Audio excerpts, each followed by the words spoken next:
I don't remember mortals being this close to Fey area. This ain't right. And it looks like it has been here for quite a while. Well, it seems to be working still. Sweet rolls? That look to be still edible. Oh. I see what this is all about. Better leave this area quick. Hello, lovely little mortals, and welcome once again to some more Clockwork and Memory. And I believe today we shall be mostly focusing upon the memory side of things. As we look down here, we can see the unfortunate state that's been made of my wiring. Formerly, this controlled the lift, and it still does. It has been reconstituted in a somewhat simplistic manner, but this was made in a hurry once the ice dragon was done ravaging my home, so that I could actually reach the door.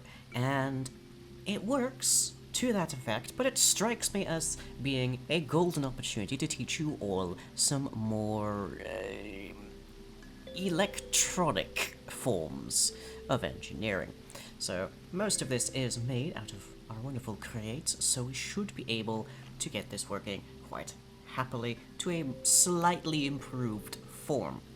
Now, to explain exactly what is going on here, each level has between 1 and 2 buttons, which indicate whether the lift should be made to go up or down. And then a signal comes through into these latches and causes the system to work in a slightly different fashion. Once the lift reaches one of these redstone contacts, you can just about make out one in the base of the lift itself there. A signal comes through from those and causes the whole system to stop. So one of these controls which direction the entire system goes, and the other controls whether it goes at all. Fairly straightforward, I should think. But, well, you might have noticed I'm quite agile, and there isn't actually any way for me to call the lift to a specific floor. I more or less just have to stand there and mash the button until it arrives. And that's not dreadfully proper, I have to say. It doesn't quite suit. So, we're going to be reworking this into a cozy little system that should be able, nonetheless, to determine exactly which floor to go, and to continually go until it reaches that level. So, with that in mind, let's walk through all the pieces that we have here and exactly what they do. You will remember the Redstone Link, I should hope. The Redstone Link is effectively just wireless, radio-based redstone signals with a 2-item combination, and we can, in fact, I believe, make our way to this floor here, our workshop, where we can see the transmission redstone links on the back. This can be switched just by right-clicking with a handy lever, or more commonly a wrench. And here you can see, so a redstone torch in this case tells the winch at the top to go down, a regular torch tells it to go up, and that thereby controls our main gear shift up there. And those are sent through pulse repeaters, so that no matter how long the signal is, it is only a small, brief, momentary impulse into this powered latch. Now, powered latches are a specific kind of memory unit, in that when they receive a pulse lengthways, they store that input signal until such time as they are interacted with on the other side, and then their signal resets. Fairly straightforward. There is an alternative form known as the powered toggle latch, and this somewhat similarly will alter its signal every single time a pulse is received. Fairly straightforward. So it is effectively a button-powered lever, and indeed you can interact with these as levers. You can note the lever sticking out of it. Very straightforward. But the ones that we're using here need to be reset by a separate signal, which is vitally important for our purposes right now. Then that all goes into another transmitter, and off it goes to up the top of the tree, where the main winch is actually controlled. Now, I'm not going to lie, this might frazzle your brains a little bit. Don't worry though, I'm going to be walking you through it the entire way. Right after I engineer it. Oh. Another building. Something ain't right. Hello, bear. I don't see any traps here. Seems to be like your ordinary meal. Wait. These apples seem to be rather fresh looking for such an old rundown building. Huh. Yeah, I think I know what the Fae is doing. Let's see, one redstone link, and we should have something resembling progress. Right. So, in order to identify both which floor our lift is currently on and which floor we are attempting to reach, we have these two arrays. Now, these are fairly straightforward, but I understand if they look a little bit not quite so. And each floor has its own powered latch, so that when a particular floor is destined, we have a distinct output power level over here. So let's presume perhaps that this is the lowest floor. The power is 9, whereas if the top floor is required, the power is 15. Fairly straightforward, and by having these two different lines, we can determine whether the lift needs to go up or down in order to equalize these values. And every time that one comes in, we need to reset everything. So we have this redstone line going wiggly wiggly wiggly to cause all of these to reset, which I can approximate with this redstone torch quite happily, I should think. But that should do. Yes, there we are. Turned off. All very clear and straightforward.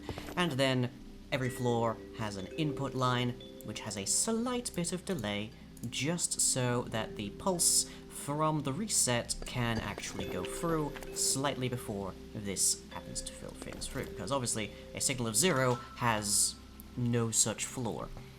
That is a thing that we need to make sure of.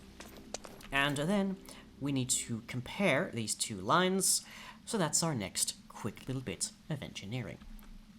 And I've helpfully marked these out in soapstone and smoothstone, so that hopefully you can keep your little squishy brains clear as to which line is what. Anyways, slight more engineering.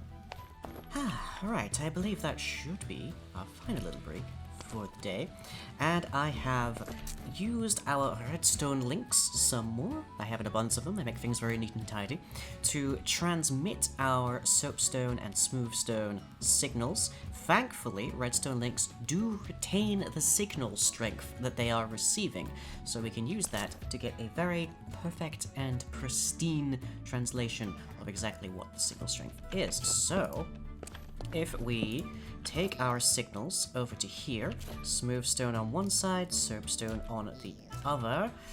Let's see, you want to be frequency 2, and you also want to be frequency 2.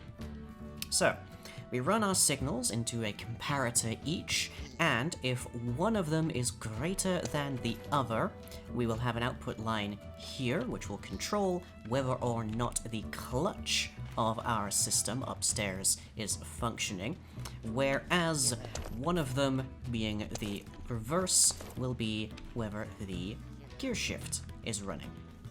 Fairly straightforward, I should think.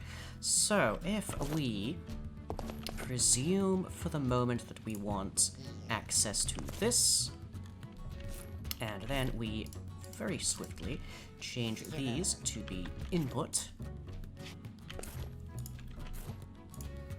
There we are. So, what we can see now is that both of these are on. Well, rather, one of these is on because the signal is not even. But if we hit our reset button and presume that we've moved to a higher level, we can see that now neither of them are outputting signal yet. We still have a signal. That's interesting. Interesting indeed. Let's switch these to... There we are. Much better. So we have a signal coming out right now, but if it's even, then it is that. And if we move our signal so that our lift position is at the top, we can see that a different signal has now been released. Let's have ourselves some handy redstone torches just to indicate. Actually, no, that's what the redstone links in. Might as well. Might as well. So one of these is on, and the other isn't. And if we then reset, and everything is nice and tidy and even, neither of them are turned on. Very good.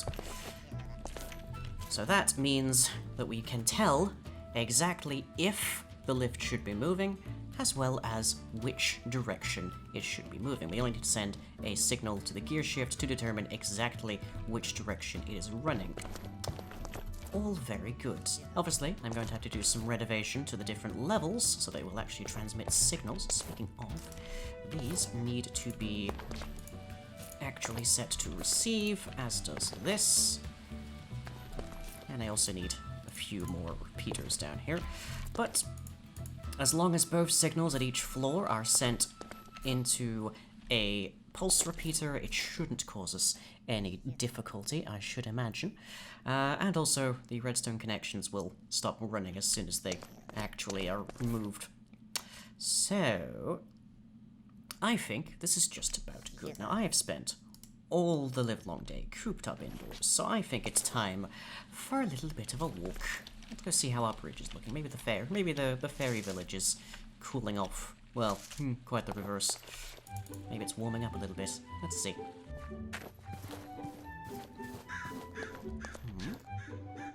Well, hello there. Hello, Dretcher.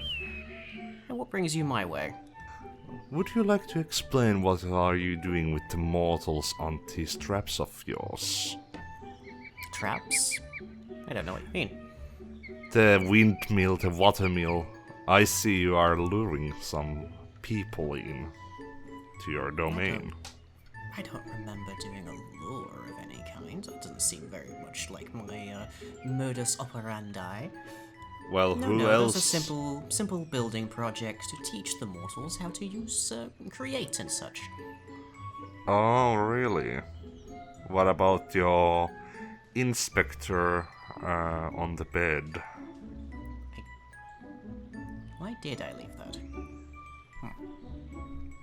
No, I'm quite certain I don't know what you're talking about.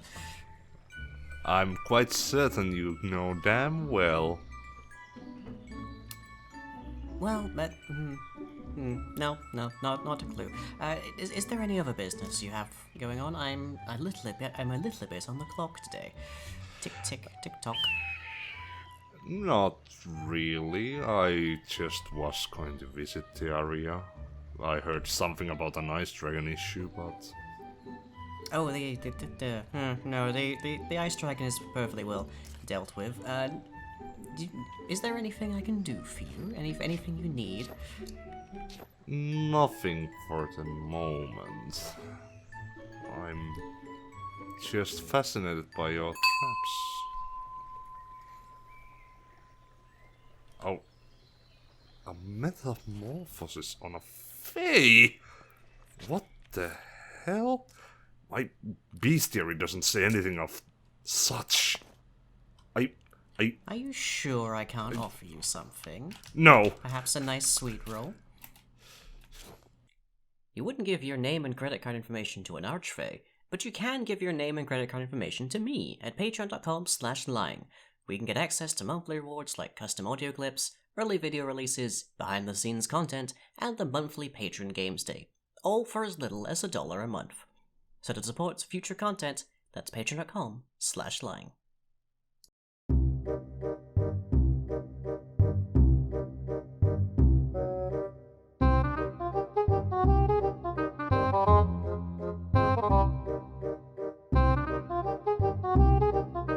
Bye.